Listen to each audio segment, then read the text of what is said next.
Today's video is on Section 3.7, Optimization. Your homework, which is due this Friday, November 1st, is out of this Section 3.7. It is 5 through 15 odd and 18 through 20 all. Optimization is where we're going to solve applied maximizing and minimizing problems. So I'm just going to go right into two examples and show you how to do optimization. And again, optimization is used in business to maximize my profits or to minimize my costs. So that's where this might come into play. So here's our first example. We have a farmer who wants to build a pig pen. He has 80 feet of fence. He is going to have one side of the rectangular pen to be the barn wall. So in other words, this fencing, this 80 feet of fencing, is only for the other three sides. So the first thing I'm going to do is I'm going to go ahead, and the question is, what dimensions will maximize the area? How am I going to use up basically all 80 feet of fence? And so what I'm going to do is I'm going to draw a picture. And I'm going to draw the barn wall, and I realize they did tell me it's rectangular, so that means I'm going to have two widths and a length for that 80 feet of fencing. So I'm going to have a primary equation. Up here, the primary equation comes out of the question. What am I trying to maximize? I'm trying to maximize the area. So that will be my primary equation, is the area equation, length times width. My secondary equation is going to be from using this perimeter. And so in all 80 feet of that fencing, I'm going to use it on two widths and one length. So 2 W's plus 1 L. Now, I'm going to be maximizing this. Maximizing, that's going to come from a relative max or a relative min, which means I'm going to have some kind of quadratic. So what I'm going to do is I'm going to plug one equation into another. Okay, so what we're going to do is we are going to take the 80 and put it in the perimeter, because that's how much fencing we have. And we're going to solve for one of these two variables. It does not matter. I'm going ahead and I solve for length. And I'm going to put it back into the area equation. Let me scoot this up a little bit. So I put it back into the area equation. Again, this is what I'm going to maximize as my area. That is my primary equation. But I would like for this to have only one variable. So I needed these two equations in order to get one variable. So I substituted my length for 80 minus 2W. Let's go ahead and multiply that through. So that's negative 2W squared plus 80W. And if you recognize that, that happens to be a quadratic and it's concaving down, because the A is negative. So it's going to concave down, which means I'm going to have a maximum value. That's why I'm going to be maximizing my area. It's going to be a maximizing. So now let's go ahead and let's find my critical numbers. How do I find my critical numbers? I'm going to take the first derivative. The derivative of A with respect to W. That's negative 4W plus 80. And yes, there is stapling in the background. So now to find my critical numbers, I'm going to take my first derivative, I'm going to set it equal to 0.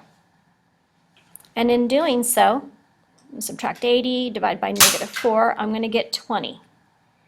So I have now my width is 20.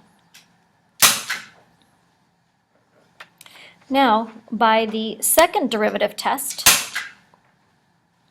so I'm going to show that second derivative by d with the 2 in the exponent position of the area with respect to w, and you put the square on the outside. That's the proper notation. So let's go back up. Where was my derivative? Right up here. So to take the second derivative, it's going to be just negative 4. So by the second derivative test, it says to take my critical number, there it was, 20, substitute it into my second derivative. Instead of writing this, I just wrote a double prime. that value happens to be less than 0. Actually, for any number I put in there, but I have to put in 20, it is less than 0. So what is that state? Then with W equaling 20 and L equaling 20, this will produce the maximum area. Well, how did I get that L equals 20? Excuse me. I went back to my perimeter equation. 80 equals 2 W's plus L. I have W is 20, that means my L is going to be 20. So this will produce my maximum area. That is my first example.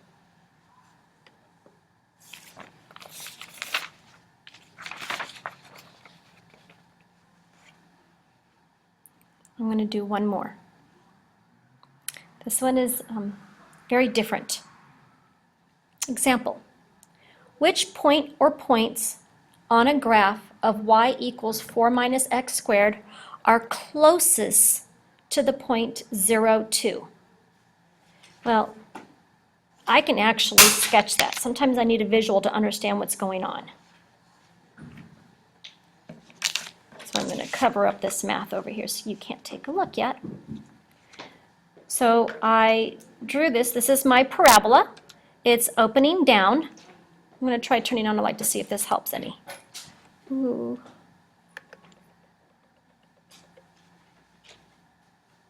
You'll have to let me know tomorrow how that works. So my x squared is negative, which means it opens down. The 4 on the outside means it's a vertical shift up 1. So it's up 1, 2, 3, 4, and it's still my parent function, over 1, down 1, over 2, down 4, over 1, down 1, over 1, down 1, over 2, down 4. So I sketched out this equation. I went ahead and I plotted the point 0, 2, which would be right here. And it's asking which point or points of this graph are closest to this. So you remember back in geometry, when you have one point and it's connected to another point on an equation, that this shortest distance is when it's perpendicular. Because if I extend it out in this direction, then that would be much longer. I need the shortest distance. So I'm actually going to come up with these 2 points. These 2 points are closest, minimize, from 0, 2 to the graph. So I put xy here and xy here. Obviously, they're going to be 2 different ordered pairs. So now I need to go find those ordered pairs. And they're both going to have the same distance. Those are congruent. So actually, I think that light might not work.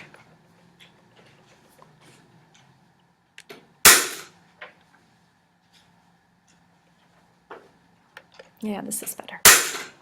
My primary equation is going to be the distance formula. The distance of either one of these. Since it's symmetrical, the distance is going to be the same. And then I could find that point. So what I'm going to do is I'm going to put in this endpoint, which would be on either one of these, into this distance equation. So let's do that. So I put in the order pair 0, 2, 0 for the x and 2 for the y. The next thing I'm going to do is I still have 2 variables. I have an x and a y, but I actually have a second function. Here it is. So let's go ahead and let's substitute. In fact, I tell you right here that let's replace y with 4 minus x squared, because those 2 are both equal.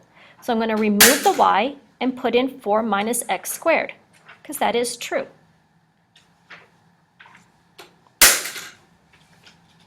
So now I'm going to have one variable. I'll be able to go ahead and take the derivative. Let's scoot that up. So I went ahead and I had to do this math.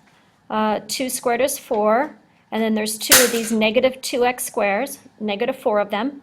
Then negative x squared times negative x squared is positive x to the 4th. Let's simplify what's underneath the radical. There we go. Again, I want the closest, or I'm trying to minimize that distance.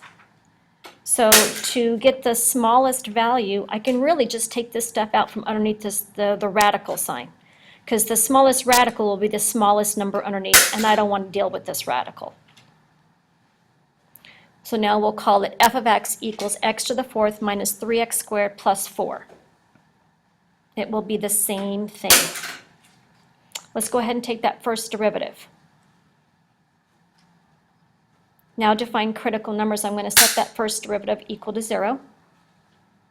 I'm going to factor out a 2x, set both of those equal to 0, and what I get is x equals 0, and x equals a positive and negative square root of 3 over 2. And yes, I realize that it's not simplified all the way, that there's a square root with the denominator of 2. We're just going to leave it alone. Now I need to go ahead and do the second derivative test in order to find the points that are minimizing.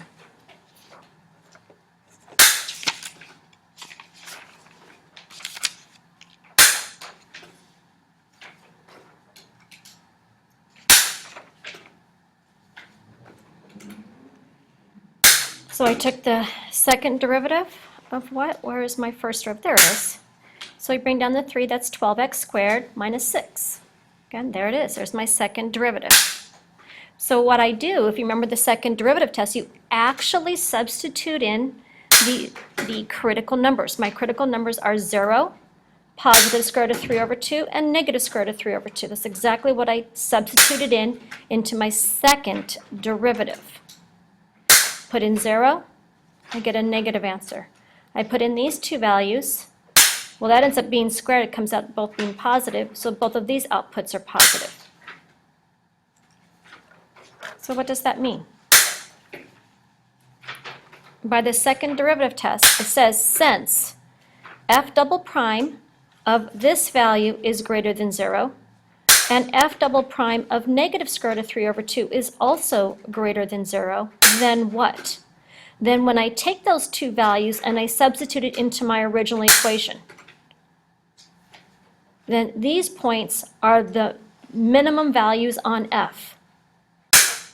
What original equation? This one.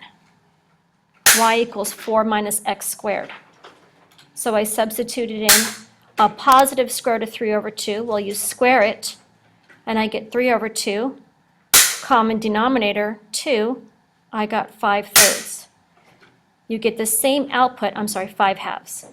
You get the same output if I put in a negative square root of 3 over 2 because of the square. So what does that mean?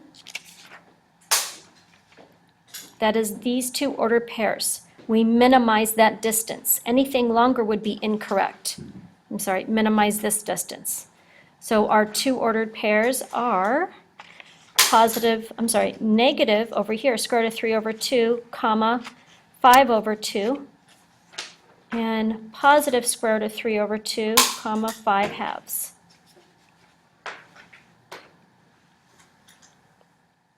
Thank you.